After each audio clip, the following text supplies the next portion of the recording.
Hi there, welcome to the latest episode of my 10-minute moan. And the subject and topic of this one is the recent news sort of slipping out, probably by accident, that the SNP plan to start potentially charging those who can afford for services within the NHS.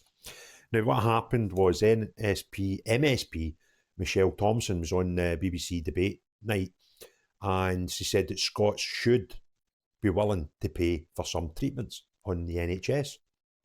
Now, that is pretty cute for them because for long enough they've been trying to tell us that the Tories, the bad Tories, evil Tories, blame everything in the world on Tories, have been trying to quietly privatise the NHS when actually they must have been thinking about it for some time.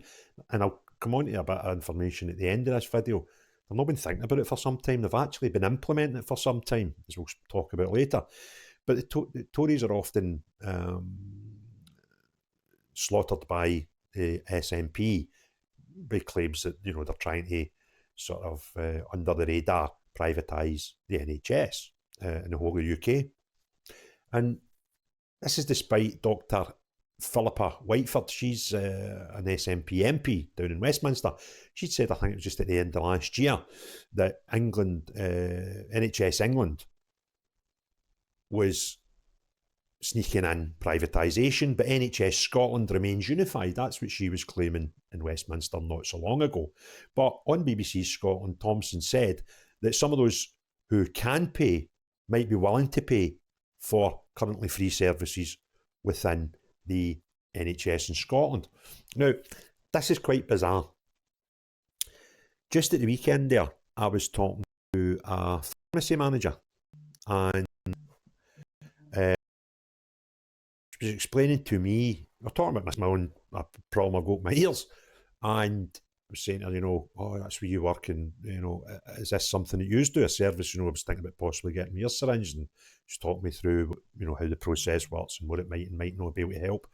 And she went, by the way, you pay for that? I was like, all right, do you not get that in the NHS? She went, no, the pharmacies still can offer the service, and it's about 50-55 quid or something. And what she was telling me was, she said her thought was that this is something that will be introduced more as services from pharmacists, etc., opticians and things like that are going to get offered more and more through time. And her words, as recently as the weekend, was it's just a stealth privatisation of the NHS.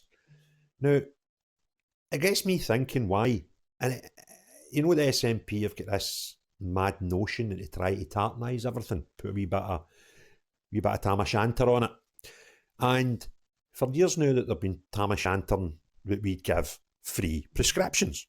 And my argument has always been prescriptions have always been free in my lifetime. For those who couldn't afford to pay for them, they were able to get them free of charge. And now that we've got every prescription off for everybody's free, all we've done is we've created a black hole in the NHS budget, because there's been millions of pounds now per year extra that they have to find that they didn't have to previously, because some people were quite happy to pay the prescription. And I'm quite sure if they had the old style prescription, we would have the exact same amount of people paying, and we would save the NHS Scotland millions, if not tens of millions of pounds a year. But SNP really don't get basic economics, and your barrel's only so big. And now, after years of lost revenue to the NHS, is it any wonder that now they actually need to find ways like this of stealthily bringing in money and revenue into the NHS? And it's just, I suppose it's very much wooden dollars, but it just blows this myth that they're this sort of, what is it they call it? Socialist, but they don't use the word socialist. It's a blooming word they call it, but basically, try to be good neighbours and everybody should be friendly. And socialist light maybe is a good way of doing it. But it's total bollocks, total fantasy. Socialism only works when somebody else is paying the bill. if you don't have somebody else paying the bill, you soon run out of money. And that's what's happening here. We still have, I know there was a great graph, by the way, there was some mad MSP showed this graph of waiting list times and how they've went like that. The amount of people that wait over 4 hours in the NHS and A&E. And the figures have went from here to way up here since COVID. But COVID finished ages ago, didn't it? And they were saying how tremendous this result was because they were better than England. And I thought, that's like comparing a shite and a jobby. And going, yeah, we're all right because, you know, we're just jobby, whereas the English NHS is pure shite at it. And you just like, these people have lost the plot. Their NHS is a shambles. And if you want to compare everything to Westminster and everything to Tories, because you tell us how terrible these things are, you can't really use that as a starting line for as long as we're not just as bad as them, we're doing all right. You're comparing yourself to something on loads of different barometers that you tell us are terrible. And we've just to get over it and accept it. But this just, it's quite ironic and quite bizarre that I was just talking about this subject to someone at the weekend. And then I've opened up, busy day today, been out and about, come in night, a bit later than normal, putting a video out and had a wee look at the newspapers to see what stories I could discuss about the SNP over the last 24 hours. And I saw this.